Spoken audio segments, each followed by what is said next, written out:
Hey guys, Darrell here from Test This Tech, getting another video from me today, and I wanted to share, I was able to get the 4.1 Teensy inside my Ambernick device. Because I know a lot of people, they find it kind of annoying getting a casing to put into the Teensy 4.1, attaching it to the device, where it looks maybe a little janky or what have you. So there are certain Ambernick devices, such as this one. This is the Rg40xxv. That will fit the Teensy inside. Now, there are a few caveats to this, okay?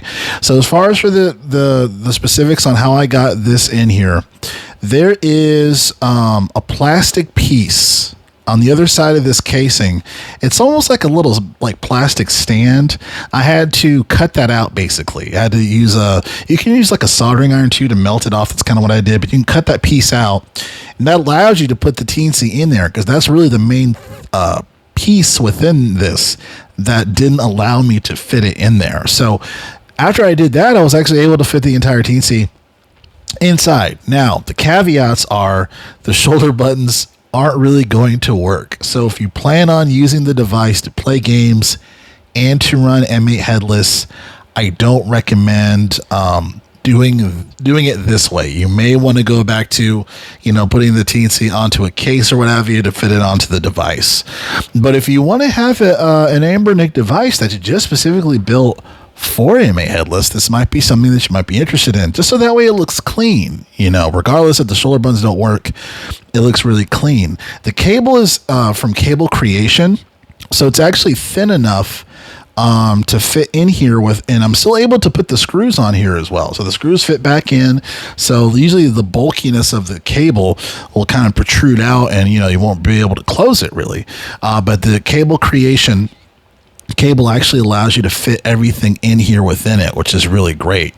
Now, the other caveat to this is that if you just booted up the M8C client, the button mapping is going to be a thing. Okay, so the button mapping, as long as you don't have anything mapped where the shoulder buttons are used to utilize within M8C for M8 headless, then you're fine.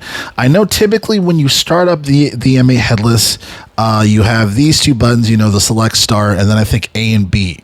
So, and then you have the directional buttons. And the Teensy, luckily, it doesn't get in the way of any of that. So you should be fine technically as far as just putting the Teensy in, closing it, and as long as you're not using the shoulder buttons, you should be good to go. Actually, so kind of cool. And then I did have to melt a little piece down so the cable can fit out and then into this. So that is something I had to do. But yeah, let me know your thoughts if you have questions. I think this is pretty cool. Another device that works with this, at least that I've tried it and the Teensy does fit inside it, is the Ambernick 351V.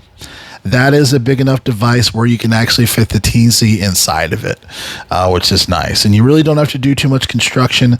But yeah, you can fit that one inside here as well. But this one's nice just because, it's a newer device. You have a better screen, and you can fit newly on this, where the 351V, you can do the Arc OS. If you get M8C to run, great. But if not, this is going to be a better option. So, yep, that's what I wanted to share. Test This Tech. Catch you guys next video. Thank you.